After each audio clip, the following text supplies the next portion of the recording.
জয় বাংলা, জয় বাংলা, জয় বাংলা। সমাজে উপবিষ্ট দলের নেতৃবৃন্দ, আমার পূর্ববর্তী বক্তা যার সমর্থনে আজকের এই নির্বাচনী জনসভা, তাপস ঘোষ সহ সৌগত বর্মন আমাদের দলের রানাঘাট দক্ষিণের প্রার্থী, বর্ণালী দে রায় রানাঘাট উত্তর পূর্ব প্রার্থী, রয়েছেন সমীর পোদ্দার কৃষ্ণগঞ্জ বিধানসভার জোড়াফুলের প্রার্থী। এছাড়া আমাদের মধ্যে দেবাশিস গাঙ্গুলি রয়েছেন, সজল বিশ্বাস সহ, দিলীপ দাস সহ, শঙ্কর দা আছেন, শঙ্কর সিংহ। আমি সকলকে আমার কৃতজ্ঞতা, প্রণাম, শুভেচ্ছা, অভিনন্দন জানাচ্ছি। এখন প্রায় 3:45 বাজে, সমাজস্থল কানায় কানায় পূর্ণ। আজকে এই বার বেলাতেও রোদ এবং গ্রীষ্মের তীব্র দাবদাহ উপেক্ষা করে আপনারা যে সংখ্যায় এসেছেন, আমি আপনাদের সকলের কাছে কৃতজ্ঞ এবং আপনাদের পা হাত দিয়ে আমি আমার প্রণাম জানাই, আমার কৃতজ্ঞতা, আমার কুর্নিশ জানাই। এখানে 2011 সালে বাংলায় যখন মামাটি মানুষের সরকার প্রথমবার মমতা বন্দ্যোপাধ্যায়ের নেতৃত্বে প্রতিষ্ঠিত হয়েছিল, তখন এই রানাঘাট উত্তর পশ্চিম বিধানসভা কেন্দ্র থেকে তৃণমূল কংগ্রেস জয়যুক্ত হয়েছিল। পরবর্তীকালে বর্ষিয়ান নেতা শঙ্কর সিং কংগ্রেসের প্রার্থীপদ নিয়ে দাঁড়িয়েছিলেন এবং 2016 জেতার পর মমতা বন্দ্যোপাধ্যায় দলে এবং তার আদর্শে বিশ্বাস করে আমাদের সাথে একসাথে এসে কাজ করার শপথ নিয়েছিলেন।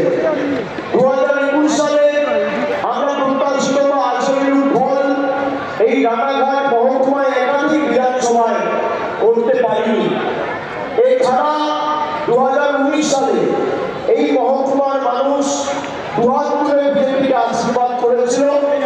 আপনারা 2019, 2021, 2024 ভারতীয় জনতা পার্টিকে জিতিয়েছেন, সমর্থন করেছেন। যারা ডবল ইঞ্জিন সরকারের কথা বলে, রানাঘাটের থেকে ভালো ডবল ইঞ্জিন সরকারের স্বাদ বাংলায় কেউ পায়নি। ডবল ইঞ্জিন সরকার বলে যারা আপনাদের আশা আকাঙ্ক্ষা নিয়ে চিনিমিনি খেলেছিল, মানুষের ভোটে নির্বাচিত হওয়ার পর তাদের বাংলাদেশ বলে দাঁড়িয়ে দেওয়া হয়েছে। আমি রানাঘাটের মায়েদের কাছে, ভাইদের কাছে, সহকর্মী সহযোগিতা যারা এসেছেন, তাদেরকে আমি শুধু অনুরোধ করব যে আমি আজকে আমার রিপোর্ট কার্ড নিয়ে এসেছি। রানাঘাটে তৃণমূল না জিতেও কত মহিলা লক্ষ্মীর ভান্ডার পেয়েছেন, কতজন বাড়ি পেয়েছেন, কতজন গ্রাম সড়ক যোজনায় রাস্তার উপকার পেয়েছেন, কতজন কৃষক বন্ধু পেয়েছেন, কতজন যুবসাথীকে আর্থিক সাহায্য পেয়েছে।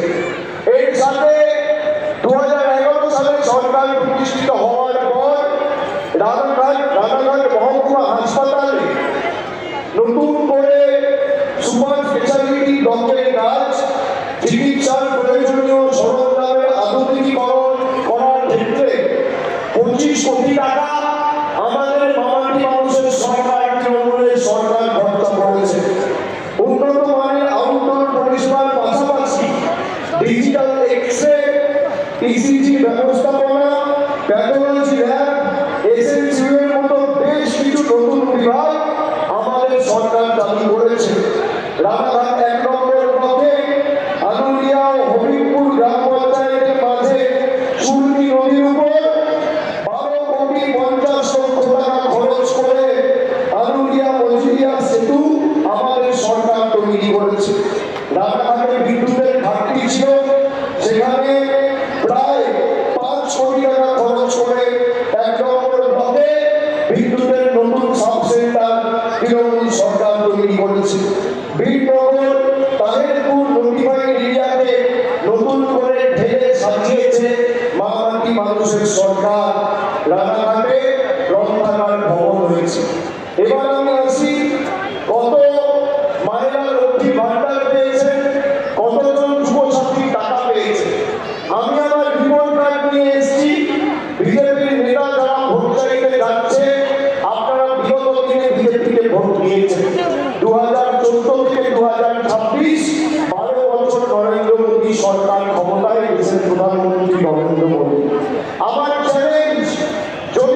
কাছে রিপোর্ট কার্ড নিয়ে আসুন।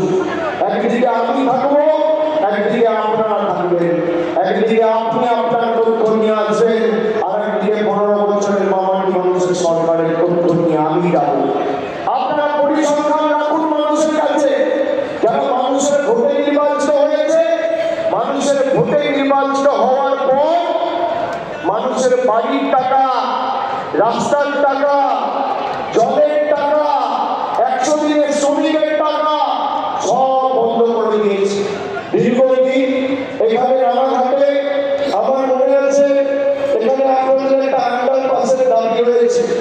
এখানে রথতলা রেলগেটের উপর ফ্লাইওভার বা আন্ডারপাসের দীর্ঘদিনের একটা দাবি রয়েছে। এর ফলে মানে রাস্তাঘাট জ্যাম হয়ে রানাঘাটের মানুষের প্রায় হাঁটু উঠে যায়, এখানে সময় নষ্ট হয়।